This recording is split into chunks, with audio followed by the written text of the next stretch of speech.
بصوا بقى، انا شفت البنت دي وهي بتحط الهايلايتر ده وكل البنات في الكومنتات هتموت عليه، وانا كنت اولهم، كنت هموت واجربه، وقعدت ادور وادعبس لحد ما جبته ونجربه دلوقتي مع بعض. هو ده الهايلايتر اللي هي كانت مجرباه في الفيديو، عجبني قوي لانه هو عامل زي الميه بالظبط. هي بتقول ان هو بديل كيكو، بس انا كنت مجربه كيكو قبل كده ما كانش بالحلاوه اللي في الفيديو دي. يا رب ده يطلع نفس الافكت بتاعها. اسمه ايزادورا، وانا عارفه البراند دي بس ما كنتش اعرف انها ممكن تكون بتتباع هنا عندنا. ايه ده بيتفتح من الناحيه التانية يا جماعه؟ هو ايه ده؟ بيتفتح ازاي ده؟ هروح اشوف بيتفتح ازاي وارجع لكم. انا فتحته غلط. دلوقتي هي دي الفتحه الصح. تعالوا الاول نجربه على ايدينا كده.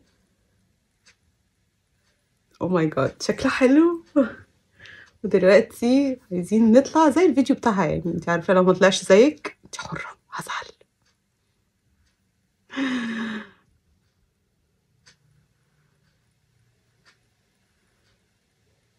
ايه ده؟ اوه لا، ليها حق. ليهم حق الناس تتجنن. ايه الجمال ده؟ بالظبط كأنه ميه على الوش.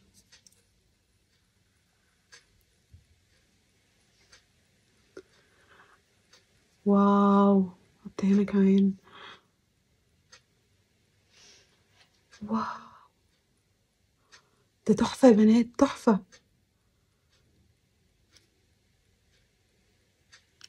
ده بينور في الضلمه، خطير. الجمال ده. بصوا الناحيه دي ما فيهاش والناحيه دي فيها. اصلا بصوا اللمعه بتاعته.